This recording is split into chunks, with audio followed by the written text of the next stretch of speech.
side.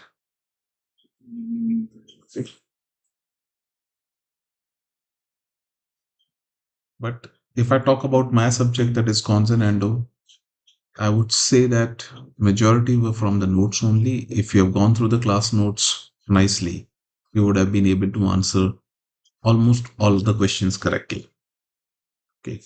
So based upon the recall from the WhatsApp group of our institute in which the students have put up the questions, I've got a couple of questions, I would say around 17, 18 questions related to my subjects nicely.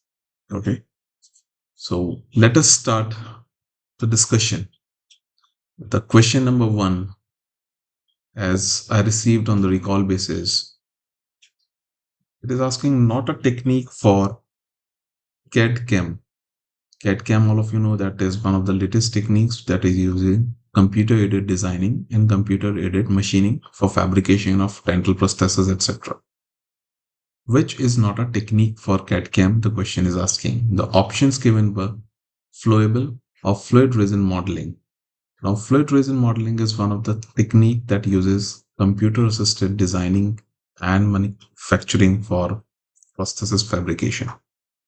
Especially, it relies upon 3D printers. And all of you must be knowing that 3D printers work on the basis of CAD CAM procedures only.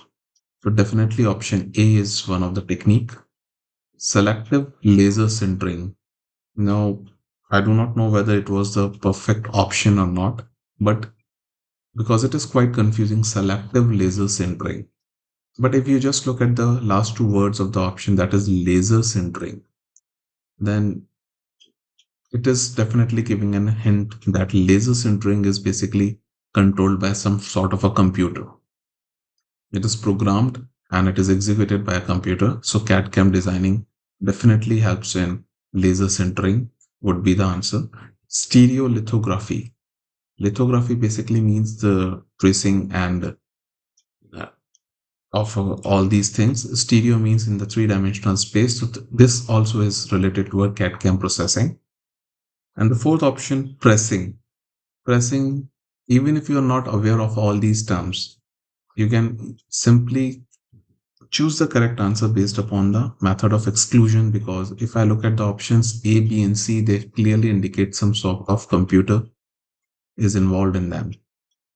But pressing, as you must be knowing about, when I taught you about ceramics, then there are pressable ceramics available, hot pressing, etc. So they are basically formed into shape by hot pressing or some other form of manufacturing, which does not involve a significant amount of CAD CAM designing and machining. So definitely, if we look at the answers, option D would be the answer for this question, that it is related to, I would say, pressing. Just a minute.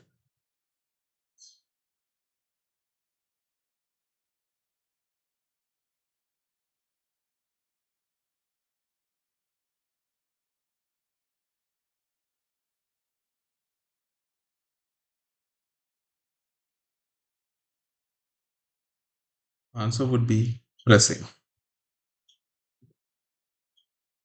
As can we see for the question number one, the answer would be pressing. It does not involve significant amount of computers or CAD CAM designing, etc. is involved.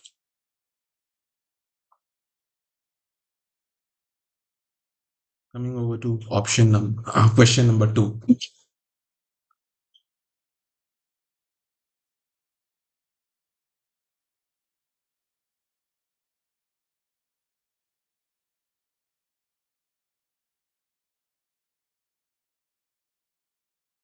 It is asking to identify the burr that is shown in the image. As you can see in the image, the burr, it is a truncated cone type of burr, an inverted cone burr with rounded edges. Okay. This is basically an inverted cone design with rounded edges that we can call truncated cone. The length of the burr head is 3 millimeters and the diameter is 0.8 millimeters. So you have to identify the burr shown in the image. Again, this is a straightforward question. Answer would be option A, that is number 271 burr. The number 271 burr, 169 L burr, 245 burr or number 330 burr. Which burr this would be? It would be option C, number 245 burr. Okay.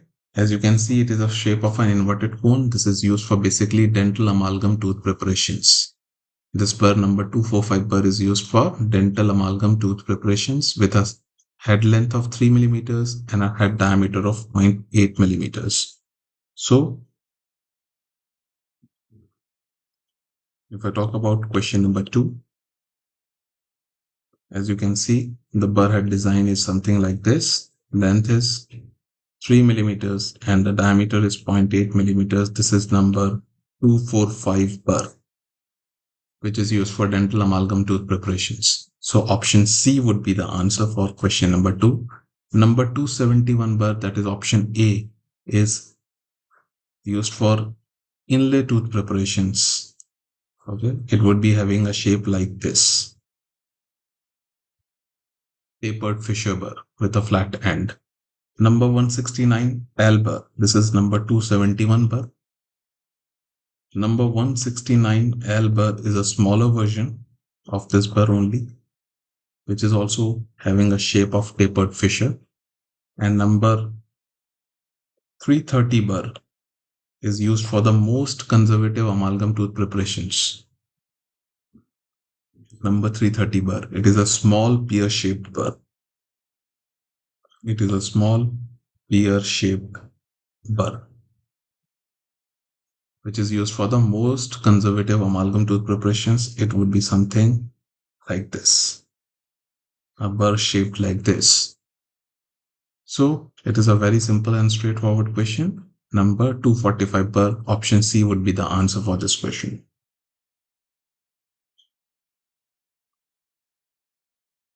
Question number 3. Identify the instruments shown in the image provided. All of you must be using this instrument since the beginning of your dentistry. This is an example of our most commonly used dental explorer, one of the diagnostic instruments, which is sometimes also called pigtail explorer. Okay. It has got two ends. One is a rounded end and another is shaped a straighter end with two angles. So I hope there should be no problem in identifying the instrument. If I talk about question number 3, it is an instrument like this. This is number 17 end and this is number 23 end of the explorer. It is sometimes also called pigtail explorer, one of the most commonly used dental instrument for diagnostic purposes.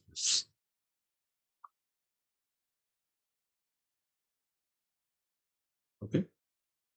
And another question which has come related to this is, what is the use of this number 17 tip? Number 17 tip of the explorer. Excuse me. All of you must be routinely using the number 23 tip. The number 23 tip is used for routine diagnostic purposes. The tine of this explorer is about 0.5 millimeter in width, and it is used to assess the proximal contacts when we are preparing class 2 tooth preparations. If you remember that in class 2 tooth preparations for amalgam and for cast metal, there should be clearance from the adjacent tooth structure by 0.5 millimeter. How will you assess that 0.5 millimeter clearance? By simply running this number 23 probe through the proximal contacts. And if it clearly passes, this means that the clearance is 0.5 millimeter. This number 17 tip is sometimes used to identify pulp horns in excess cavity preparations.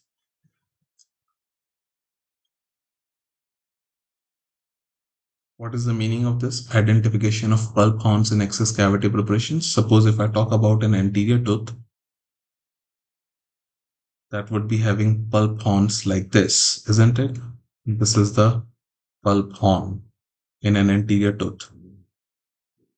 Now, if a successful excess cavity is not prepared, the excess cavity has been like this, and there are remnants of this pulp horn over there that results in undercuts in the excess cavity that can be identified with the catching of number 17 explorer tip in the area of the pulp horn. So this is one of the use, and it has come as a question in one of the examinations. Means what is the use of this number 17? It can be used to identify the remnants of the pulp horn area so that it can be removed and a straight line access to the pulp chamber is made. Okay. Coming over to question number 4. What is the composition of cry paste? Now it is a straight question and you could have answered it if you are aware of the composition of different materials used for the obturation of primary teeth. Okay, cry paste. So looking at the options, I think it is one of the repeat questions that has come previously also. Cry paste is used for obturation of primary teeth.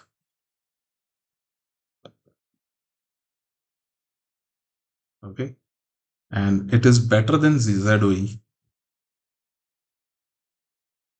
because it resorbs faster. It has a better rate of resorption as compared to zinc oxide eugenol. All of you know that primary teeth, when obturated with a material, that material should resorb at a similar or a faster pace than the natural tooth. So this cry paste has an advantage over zinc oxide eugenol that it resorbs faster. A better resorption is there as compared to ZOE, so no remnants are left. If I talk about the composition, definitely it would consist of iodoform, camphor. Okay. Composition. The components are menthol and parachlorophenol. These are the 4 ingredients which are present in the cry paste. So if we look at the options, option A is zinc oxide, camphor, iodoform, thymol, and lanolin is not correct. Option B, parachlorophenol, camphor, menthol is partially correct. Parachlorophenol, iodoform, menthol, and camphor. Option C is the correct answer. Iodoform and zinc oxide eugenol, no. So answer would be option C for question number 4 as displayed on your screens. Coming over to the next question.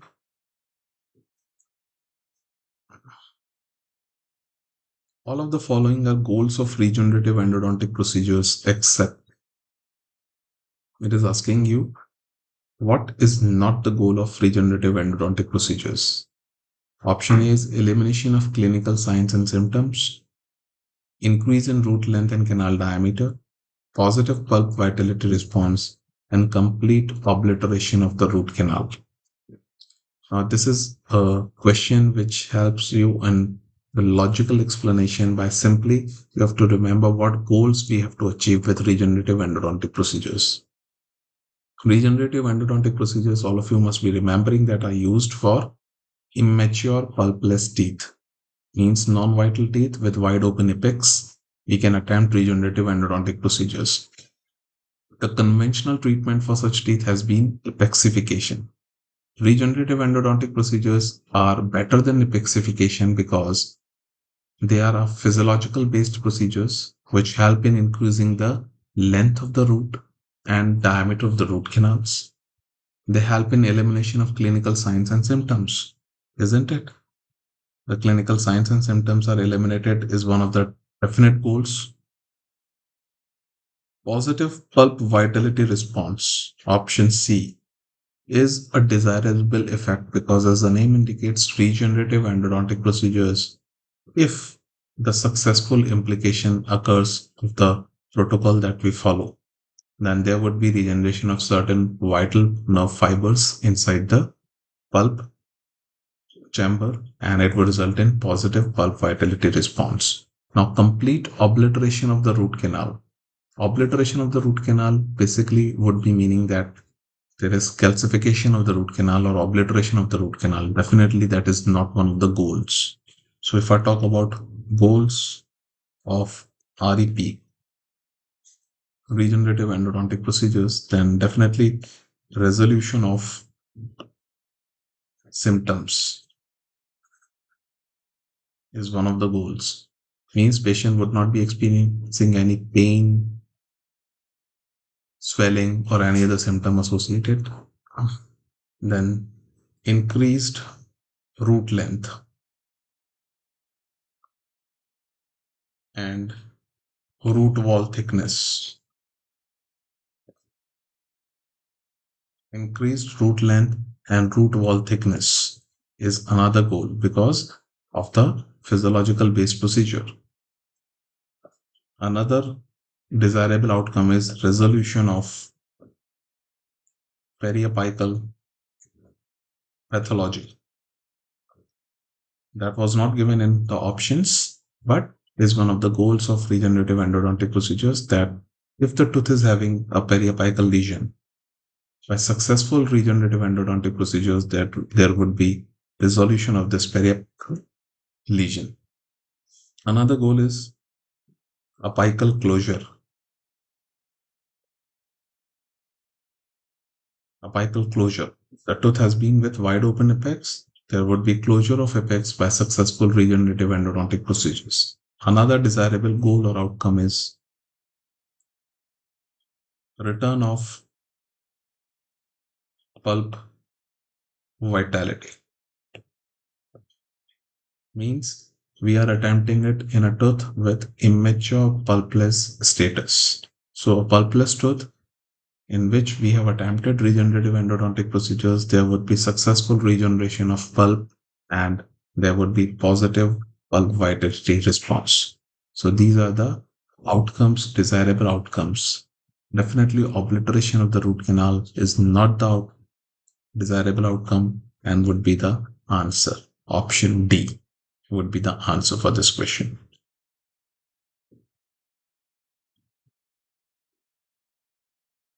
Coming over to question number 6. According to the WHO classification, what does KO 4.4 represent? Now, I do not know whether it was asking about KO 4.4 or KO 4.1 because there is a different code for periapical and pulpal diseases given by WHO. But anyways, whatever I have received is this according to WHO classification. What does the code KO 4.4 represent? I would again say that in my class notes, I have given this classification of periapical diseases, WHO classification. Now, KO 4.4 represents acute apical periodontitis. So option D would be the answer. Acute apical periodontitis, option 4 would be the answer to this question.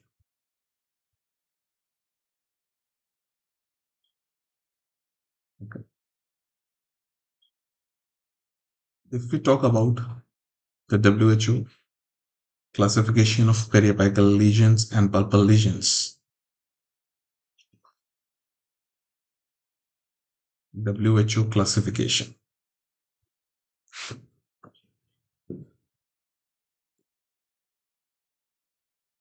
of, firstly, we'll talk about pulpal lesions.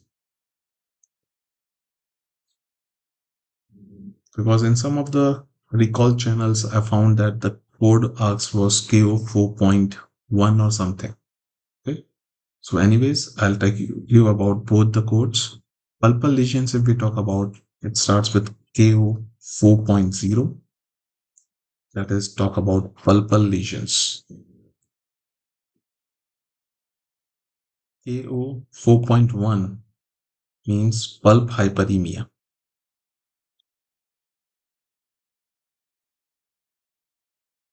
Pulp hyperemia. So if it is asking about KO 4.1, it would be pulp hyperemia, or we can simply say reversible pulpitis. Okay. Next is KO 4.2. It would be acute pulpitis. Acute pulpitis. KO 4.3 would be pulp abscess.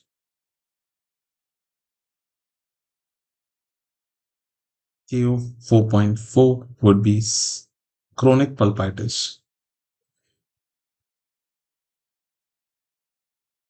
Okay. These are the major codes for the pulpal disease that they talk about. These chronic pulpitis again that is got consisting of either chronic hyperplastic pulpitis,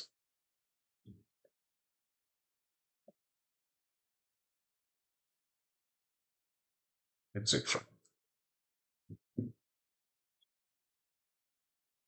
Okay. KO 4.05, that is chronic hyperplastic pulpitis. And they also consist of 4.08, that is specified pulpitis,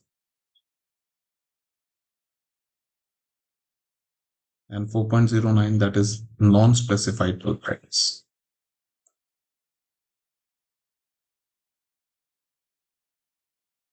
So there are various categories of the code 4.1, which basically consist of pulpal lesions. 4.0, which consists of pulpal lesions. So different types of pulpal inflammation conditions are there. So if the question was asking you about KO 4.1, it would be pulpitis, that is pulp hyperemia. Okay. If it is asking KO 4.4, it would be acute apical periodontitis. Suppose if I talk about WHO classification of periapical lesions.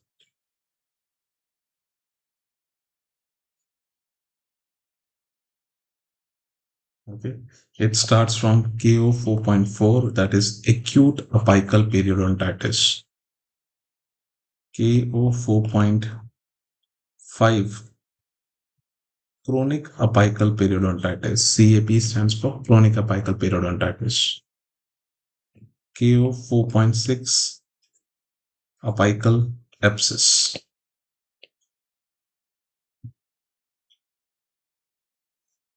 Apical abscess formation is there.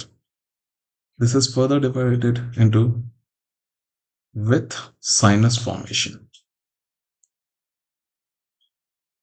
There has been apical abscess with sinus formation divided into codes 4.60, sinus to maxillary antrum.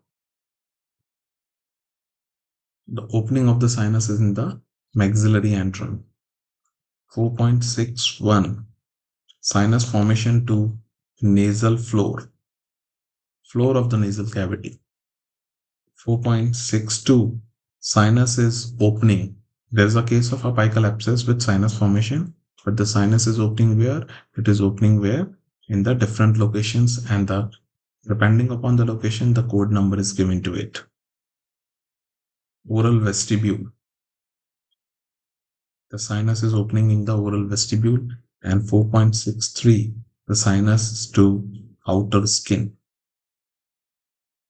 The sinus formation is to the outer skin of the surface.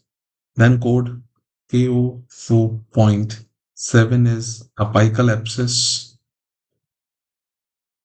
without sinus. There is a case of apical abscess, but no sinus formation occurs. KO 4.8 is given to apical or periradicular cyst.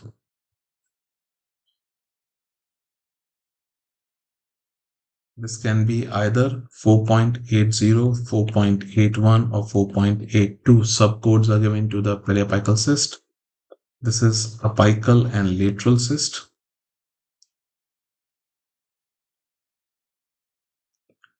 4.81 code is given to residual cyst. What is residual cyst? Means after extirpation of the cyst, some epithelial remnants remain, which result into secondary cyst formation result called as residual cyst. Code 4.82 is given to inflammatory periodontal cyst. This classification is given also in the class notes of cons and endo. So I do not think it would have been difficult for you to answer this question. KO 4.4 represents acute apical periodontitis. Anyways, I have told you the codes for the pulpal and the periapical lesions once again. Okay. Coming over to the next question. That is question number 7. In lateral compaction or condensation of gutta-percha, the spreader should ideally approach. It is asking you about the technique of spreader placement for cold lateral compaction of gutta-percha. It is placed to the radiographic working length, 0.5 to 1 millimeter short of the working length, 1 to 2 millimeter short of the working length, or to the anatomical working length. I would again say that in my class notes, this question has been answered straightforward very well in the technique explained. So what would be the answer to this? It would be the spreader is always pre-fitted to 1 to 2 millimeters short of working length. Option C would be the answer to this question. The spreader it is asking you about in the cold lateral compaction technique. A straightforward question, but you should be aware what are the aspects of placing of spreader. The spreader size should be greater than the master cone because the master cone would reach to the working length, but the spreader should be reaching 1 to 2 millimeters short of the working length. Why it should be short of the working length? Because the spreader is used to create lateral spaces for compaction of accessory gutta-percha cones. Now, if your spreader is reaching to the full working length, your master cone would be displaced from the working length. So, a apical 1/3, 1 to 2 millimeter or 3 millimeter is supposed to be obturated with the master cone, and accessory cones would be short of the working length. That's why the spreader should fit 1 to 2 millimeter short of the working length. Option C would be the answer to this question. Question 8. What is the concentration of silver diamine fluoride that has proven anti-caries activity? Now, over the years, this question, I would say, question related to silver diamine fluoride have been asked. What is the concentration of silver diamine fluoride that is used? It is 38% silver diamine fluoride, which is commercially used for anti-caries activity. So, question number 8. Silver diamine fluoride, SDF, they are talking about. So, we use 38% solution of silver diamine fluoride. In some of the previous years, a question was asked, how much fluoride is available in 38% silver diamine fluoride? This 38% consists of 44,800 ppm of fluoride. 44,800 ppm of fluoride, nearly 45,000 ppm of fluoride is available. This silver diamine fluoride has two functions. Okay. It arrests carious lesions.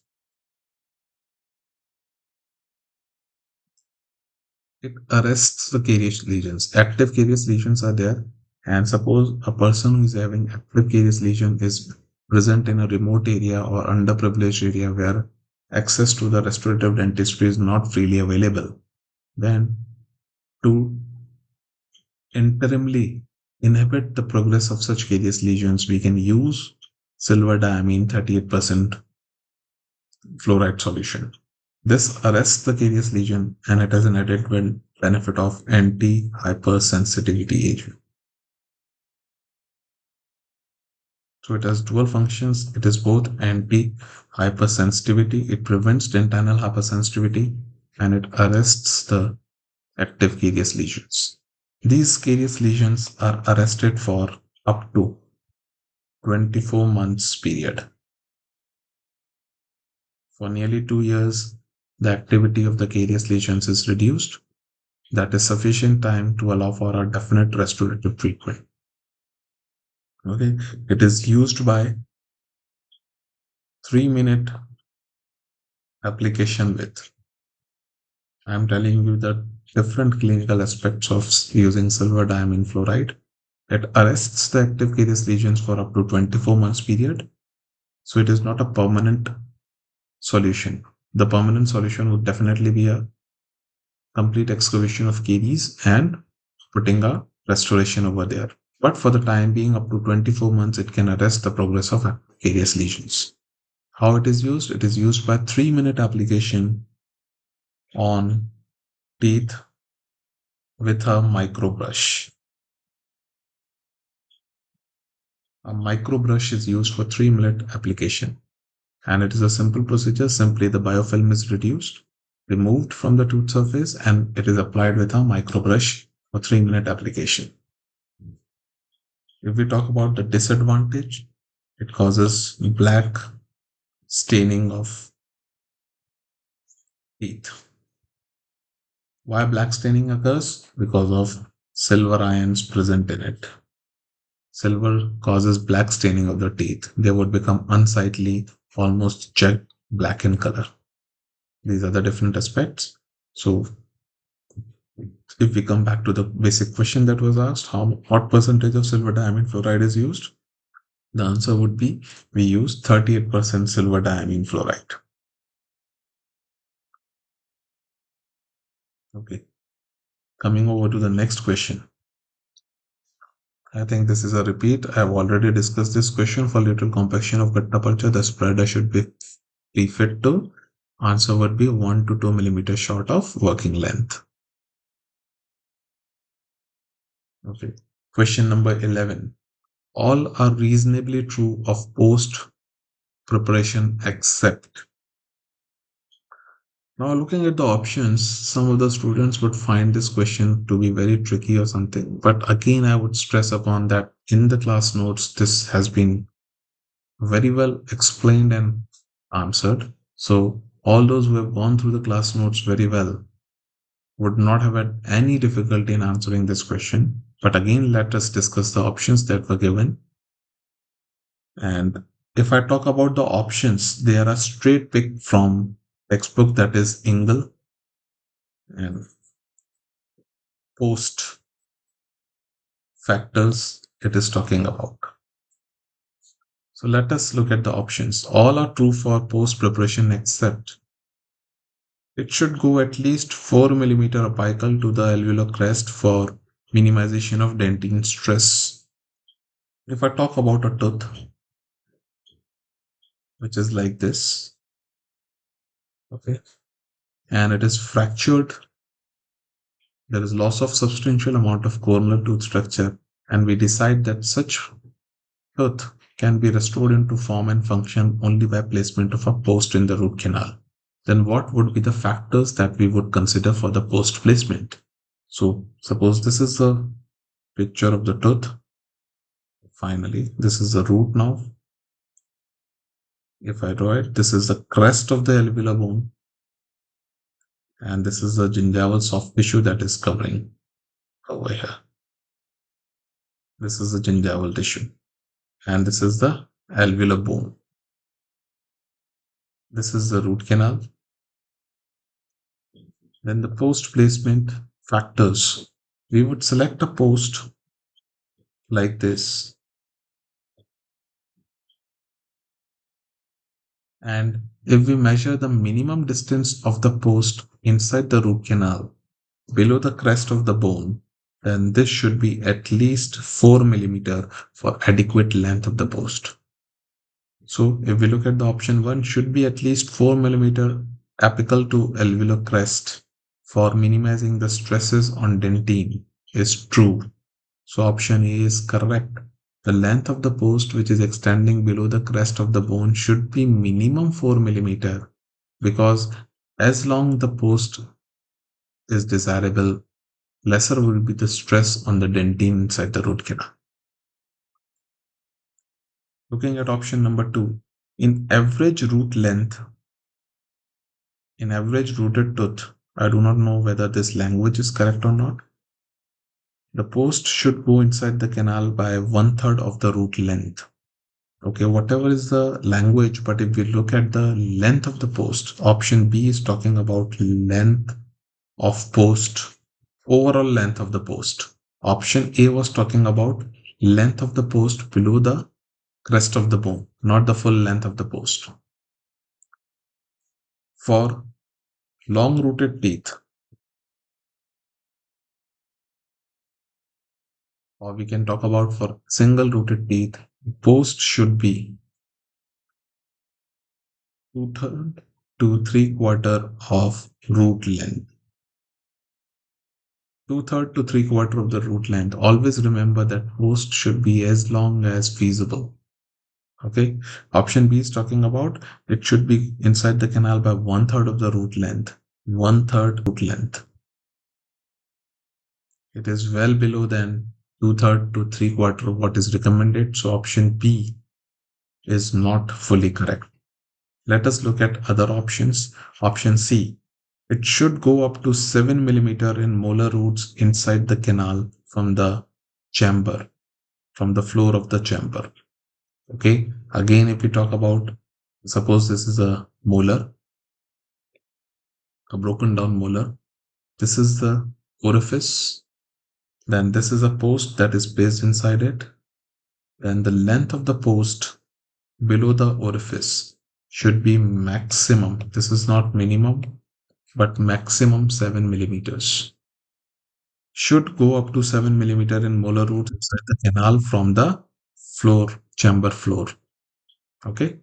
So definitely this is a correct option, because if we extend the length of the root more than 7 millimeter below the canal orifice, it is likely to perforate, because root canal curvatures are encountered in most of the posterior teeth below 7 millimeter level from the pulp chamber floor.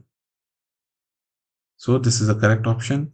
In average length root, the post should be prepared so that 5 millimeter apical plug of katta remains, and the post should touch and extend up to the katta is also correct. What is the apical GP seal?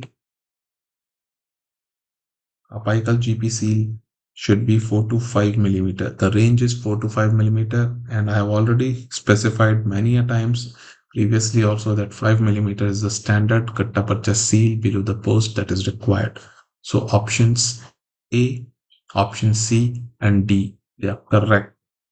Option B is not correct, because the post length should be nearly 2/3 to 3/4 of the root length and not 1/3 of the root length. So answer to question number 11 would be option B. Okay.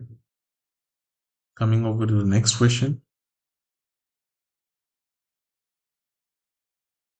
I do not know whether it is a complete question or not, but that is what I have received from the recall sessions. All are true regarding ideal properties of a root canal filling material.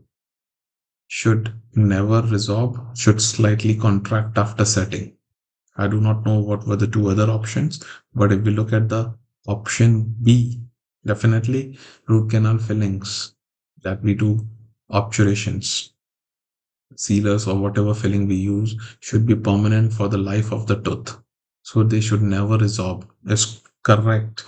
And it should slightly contract after setting. Biologic says if the respiratory material that you've used for filling of the root canals contracts after setting, there would be microscopic gap from between the wall of the root canal and the filling material that would result in percolation of fluids and failure of the root canal. So contraction of the root filling material is not justified, is not wanted. But what is required? If slight expansion occurs in the material, like if I talk about calcium silicate based sealers, MT, etc., they would undergo 0.1 to 0.4 percentage of expansion inside the root canals. So if a filling material is there in the root canal and it slightly, very slightly expands, it would definitely improve the seal with the wall of the root canal. So what is not a requirement should slightly contract.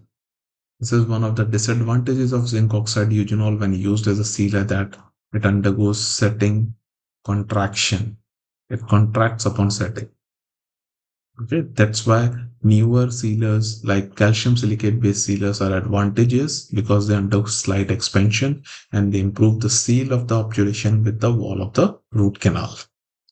So option B would be the answer to this question.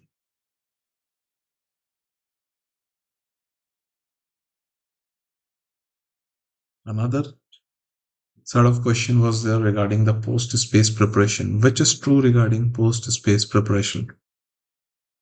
Options given were end cutting burr is used, increased diameter of the post increases the retention and is recommended method to increase the retention.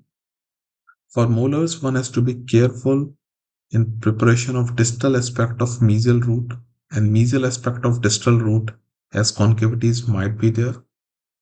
Option D, the depth of the post space prepared should be kept to a minimum or less less as possible. If we look at the options simply by logic, we can say we have already all discussed that the length of the post should be as long as possible. Because what happens if we talk about post length? I'm discussing basically question number 13.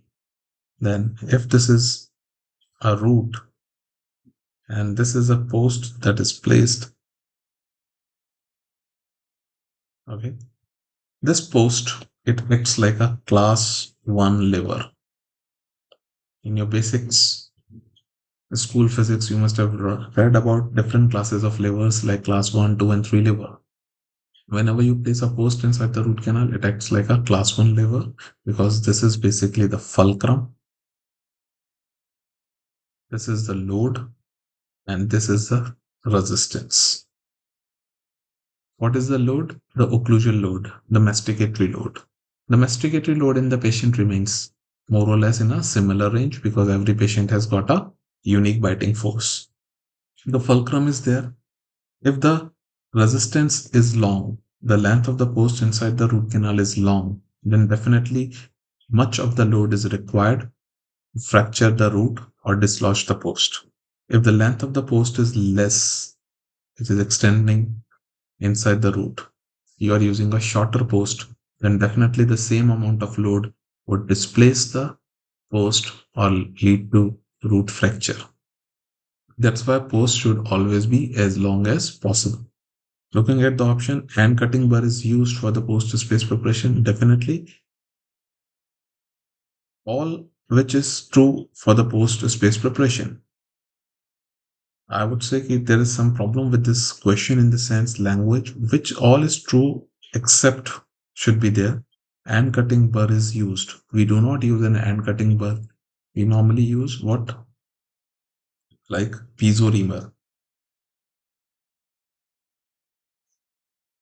Post space preparation, which is mostly a side cutting instrument, not an hand cutting instrument, because if you're using an hand cutting instrument, it would drill a hole. If the direction is not proper, it would lead to root canal perforation.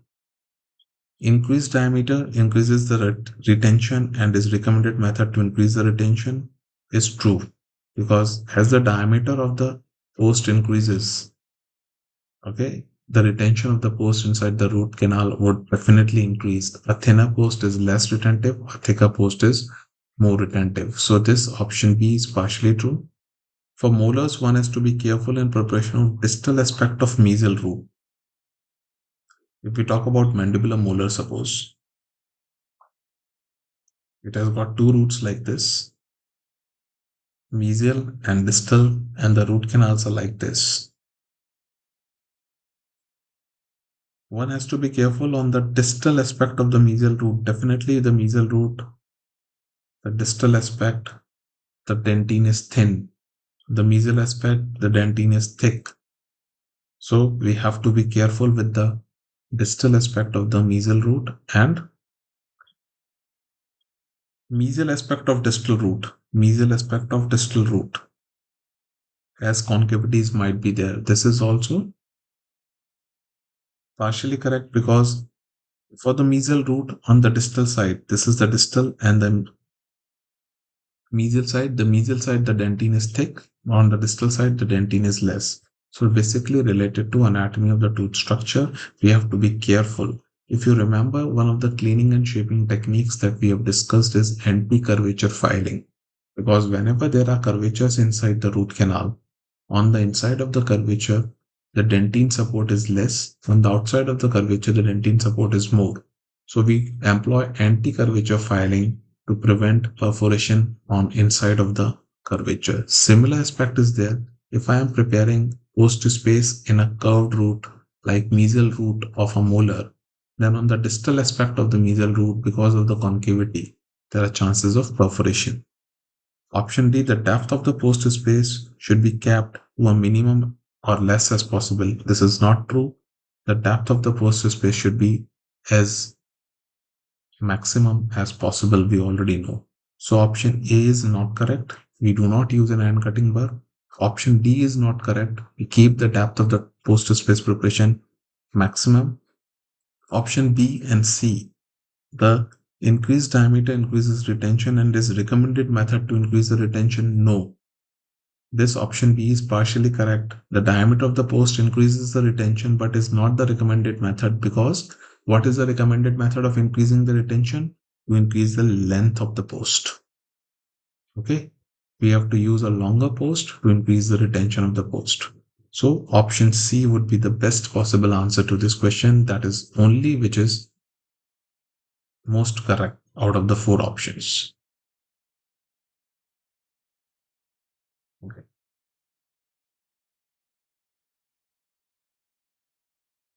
Someone is saying that question was KO 4.1 about this. So KO, if it is KO 4.1, then also I have already given you the codes for the pulpitis lesions. It is for acute pulpitis. KO 4.1 would be for acute pulpitis. If it is 4.4, it would be acute apical periodontitis. If it is KO 4.1, it would be for acute pulpitis. Okay. Or if was simply KO 4.01 or 4.1, that you have to decide. I do not know what was the question, because there are different codes. See, code number basically KO 4.0 is used for pulp disease. That is, it is used for cases of pulpitis. Okay. There are various subcategories of these: 4.01, 0.02, 0.03, etc. Then there is code KO 4.1. Okay, it is used for necrosis of pulp. Pulpal necrosis. Codes KO 4.4 till 4.8. I have already discussed this for periapical diseases. So what exactly was the code asked? You have to answer accordingly. If it was 4.1, it would be necrosis of the pulp. If it was 4.01, it would be acute pulpitis. Okay. If I come back to the questions, options.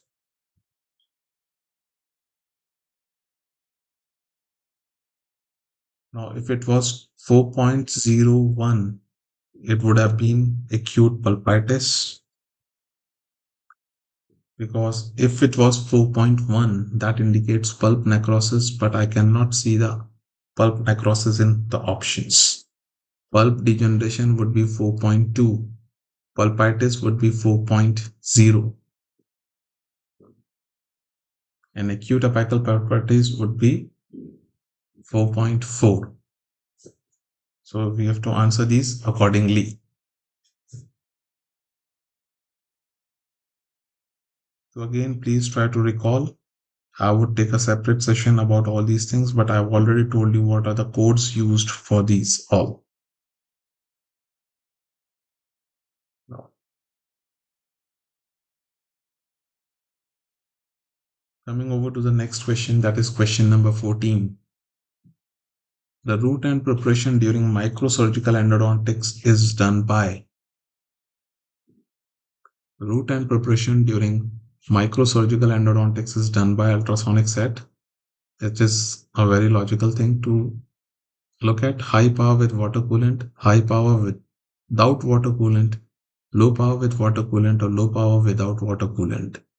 Definitely ultrasonic root end preparations in surgical cases is used at low power with water coolant, because the ultrasonic vibration at the root end, there are chances of fractures in the root canal if we are using a high power setting. So definitely we use a water coolant always with a low power setting. So option 1 C would be the answer to this question. Option C.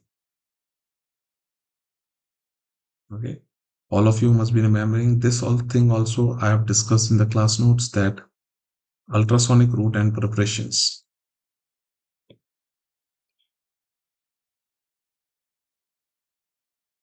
Ultrasonic route and preparations. Okay. They are done at low power settings with water coolant. I think that is obvious and logical. Low power settings, they prevents fracture of root. To prevent the fracture of root, we use low power settings, and water coolant is definitely used, which prevents heat buildup.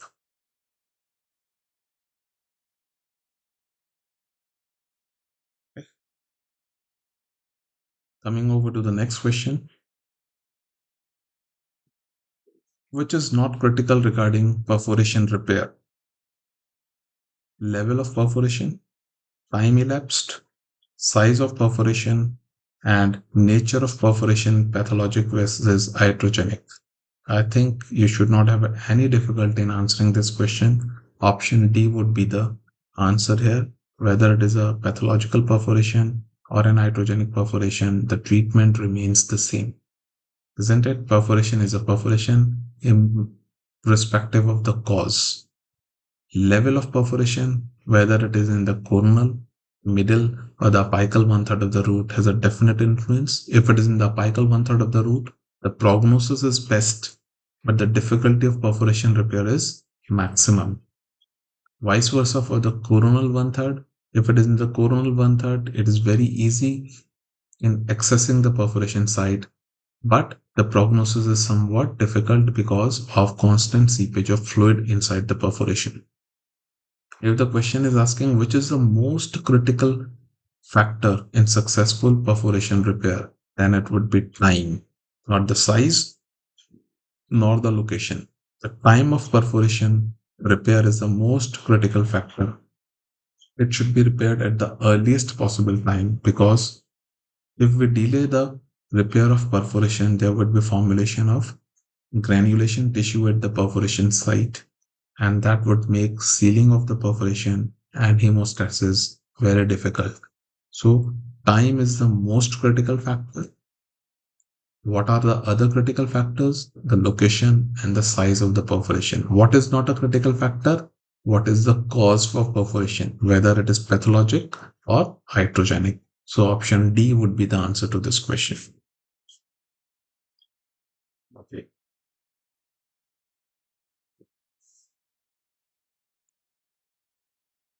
Coming over to the next question. The hemostatic agent of choice during, I do not know what was the meaning of this, hemostatic agent of choice during VOT, sodium hypochlorite, saline, chlorhexidine. It would not be VOT, it would be, I think, VPT, that is vital pulp therapy. The hemostatic agent of choice during vital pulp therapy would be sodium hypochlorite, saline, chlorhexidine, or cryotherapy. Another straightforward question, should not have had any difficulty, because how do we check the status of pulp? By using a 5-minute application of sodium hypochlorite. If the bleeding stops, the pulp is considered to be reversibly inflamed. If the bleeding does not stop with 5-minute application of sodium hypochlorite, we consider the pulp to be irreversibly inflamed, and we cannot proceed with the vital pulp therapy. So whether to decide clinically, how to decide clinically whether the inflammation of the pulp is reversible or irreversible, we definitely use a 5-minute application of hemostatic agent like sodium hypochlorite. If the bleeding stops, it is reversible. If the bleeding does not stop, it is irreversible. So what would be the answer? Option A, that is sodium hypochlorite. Saline is not a hemostatic agent. Chlorhexidine is not a hemostatic agent. And cryotherapy definitely is not used. So option A would be the answer over here.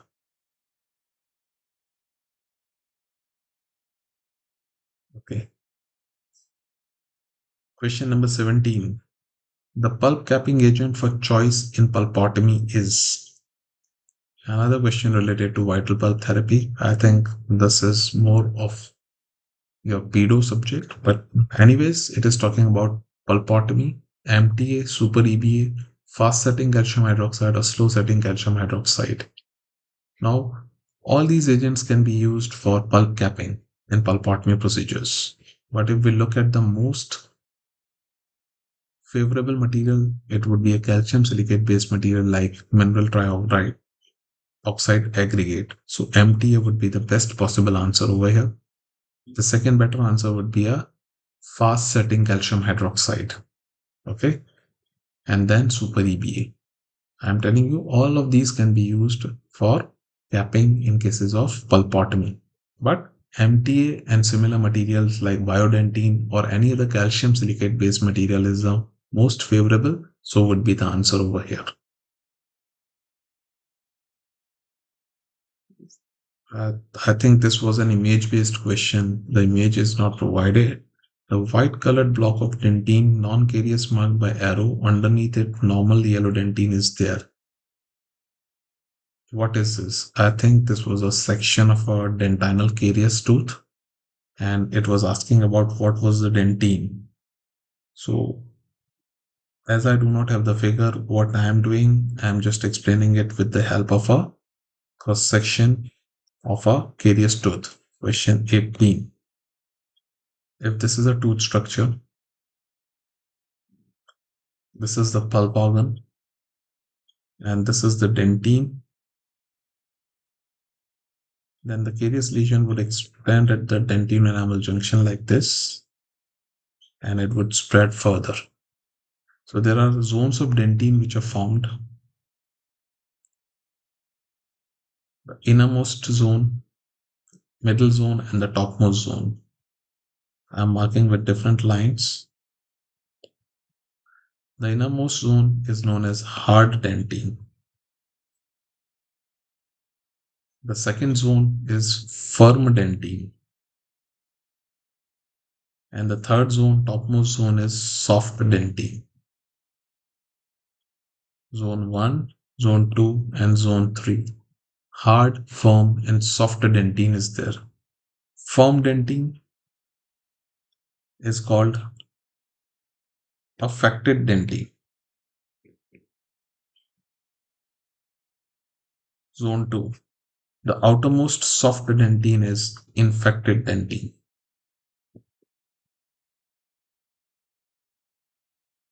Okay. These are the principal zones.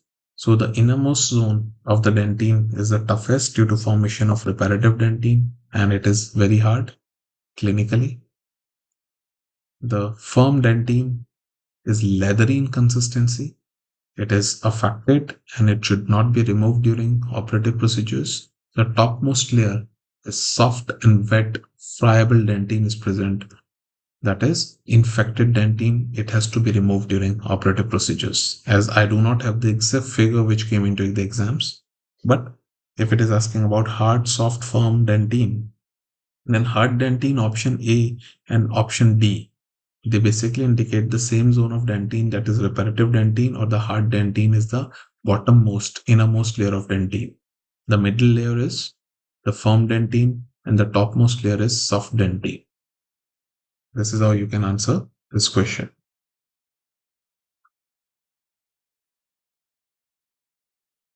Okay. Not used as a crucible former. I am skipping this because it's not related to my subject. Question number 20. Not true about JADT. It should be IADT to 2020 guidelines for PDI without alveolar bone fracture.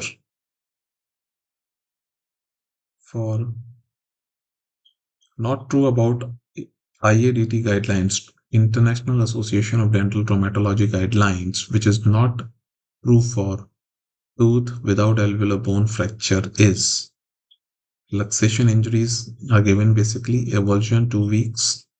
It should be for splinting without alveolar bone fracture. Avulsion 2 weeks, extrusion 2 weeks, intrusion 4 weeks, lateral luxation 2 weeks. If you guys would have attended the predictor series that I took on 8th of November before the INICET exam, I specifically talked about dental traumatology and the splinting protocols. Avulsion is used for 1 to 2 weeks is correct. Extrusion is used for 2 weeks is correct. Intrusion is used for 4 weeks is correct. Lateral luxation is used for 2 weeks, not correct, because lateral luxation and intrusion 4 weeks, remaining 2 weeks is the time. So which is not correct? Option D is not correct. Lateral luxation, the duration of splinting would be semi-rigid or physiological splinting for 2 weeks. So from that 1 hour of predictor series, you would have been able to answer this question successfully, I think. Coming over to the next question. This is another image-based question. Which clamp is shown for the isolation? Hygienic rubber. The language of the question is very erratic. I do not know what exactly was asked. But if we look at the figure, if that definitely it is a number 212 cervical retainer that is used for anterior applications. So what type of retainer or clamp this is used for? Anterior, molar, premolar or partially erupted tooth?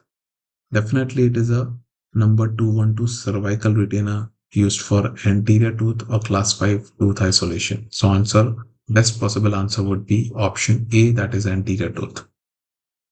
For partially erupted tooth, of a teeth with grossly broken down tooth structure, what SG clamp we use? Silker-Glickman clamp.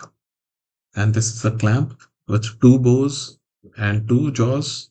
It is used for anterior isolation, which is also called cervical or number 212 clamp. Okay. That is what the image I have caused. I hope this was the image that was given and that was the exact question asked. But definitely you can identify from the image of the clamp that it is used for anterior teeth isolation. And what type of preparations do we do under such clamp isolation? Class 5 tooth preparations. I think these were the questions related to my subject. Majority of them were from the class notes only. Anyways, all the very best for the forthcoming sessions. I hope you have been able to understand it. If at all there are certain questions which I have not got, still you can post me directly. I'll be able to look into that and then I would definitely solve the queries. Okay. My best wishes to all of you all. Keep reading for your forthcoming NEET 2025. Okay. With this, I am signing off. Thank you very much for attending the session.